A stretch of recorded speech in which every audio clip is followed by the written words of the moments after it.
Hello, my viewers. Hello, how you doing? Ronald Regan, folks, again. How are you doing? I love you all. I always give you best of the best knowledge and the best of the best entrepreneur and best of the best messages. Remember, my statements that I say, they are reviewed worldwide in the United States, in Canada, in Schengen, in Africa, and people review it and see it's true. Non-fiction. It's non-fiction stories only because they are true stories in every day, and it's only for those who got common sense to see it and those who study according to my wild experience. Because remember, I've been to United States, I've been to Sweden, I've been to Germany, I've been to Belgium, I've been to Africa, I've been to France, I've been to Egypt, I've been to, I've been around everywhere in the parts of the world. I'm known in Sweden, I'm known in Canada, I'm known in the United States, I'm known in Africa, I'm known in Egypt, I'm known in Belgium, Brussels, I'm known everywhere. Frankfurt, Germany, I've been there. I've used all the airlines. You talk about Delta, you talk about Swiss Airlines, you talk about Lufthansa, you talk about KLM, you talk about um, Egypt Air, you talk about Brussels. I've gone everywhere. That's why my level of understanding and my level of reasoning is highly intellectual for high standards. It's not local, it's highly standard because of the experience I had, because of the travels I've made, because of the people I've met in this world, because of different cultural backgrounds I've made, because of the education I have from university, because of the talent I have, because of the wisdom I have. I'm equipped with all the talent. You can end up finding that I've got all the talent of any individual, God gifted, talented human being. That's why I tend to pass on the message to you and they review it, and it comes back that nothing but the truth, as the truth will set us free. And don't forget, it's family generated DNA, family tree.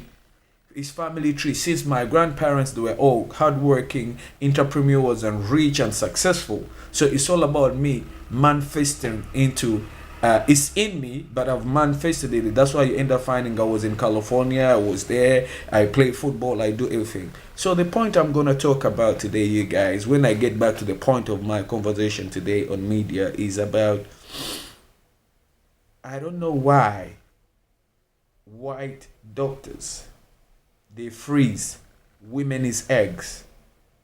Freezing your eggs. They give you substances to freeze your system of reproduction system. So they freeze your reproductive system of women. The white people, white doctors, they freeze the reproductive system of a white female and a black female ladies.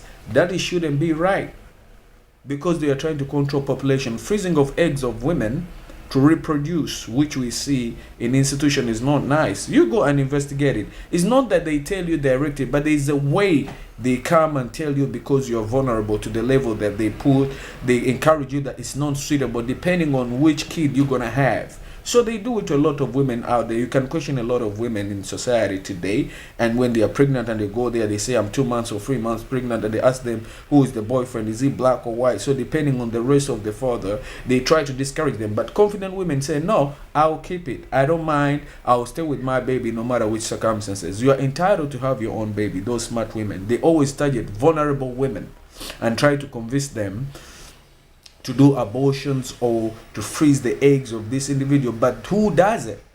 These are white doctors or the evil recruits that convince women, black women or white women, to freeze their eggs, to freeze their reproductive system. So by the time a woman grows up after their career, try to have babies and say, okay, now I'm ready, they are already in the system, diagnosed, or they are already in the system chemicalized to the level that the ovaries they have to reproduce babies, or the eggs they have, there are few left.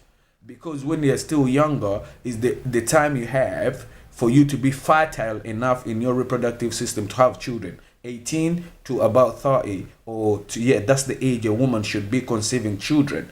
But those are the age when a woman is on their career, and they say, okay, I don't want children right now, I want to finish my career. So then they try to put them on freezing the eggs up to when they get ready. So when a woman finishes their career, when they're about like 35 or 40, now it's time to settle down, their body is already getting weaker and the eggs are already frozen, so they struggle to have children. So women, be careful out there not to freeze your eggs by these white doctors that are trying to convince you not to freeze your eggs, okay? I love you. And another point, I'm going to talk about the future.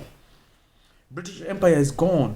The future right now is in Africa and Latin America and America, Brazil, South America, or Africa. That's where the future is. People who are short-sighted, they don't see it, but on international mindset, the future is in Africa. I love you all. This is a very, very big point.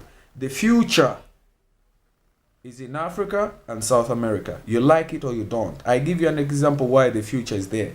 Natural resources, you don't need no laboratories. There's natural creation. The weather is, you don't need to pay for the weather. There is natural food production. The weather is good and people eat fresh food and people eat natural food and the weather conditions are good and fruits grow up on their own and you spend less money and you own things.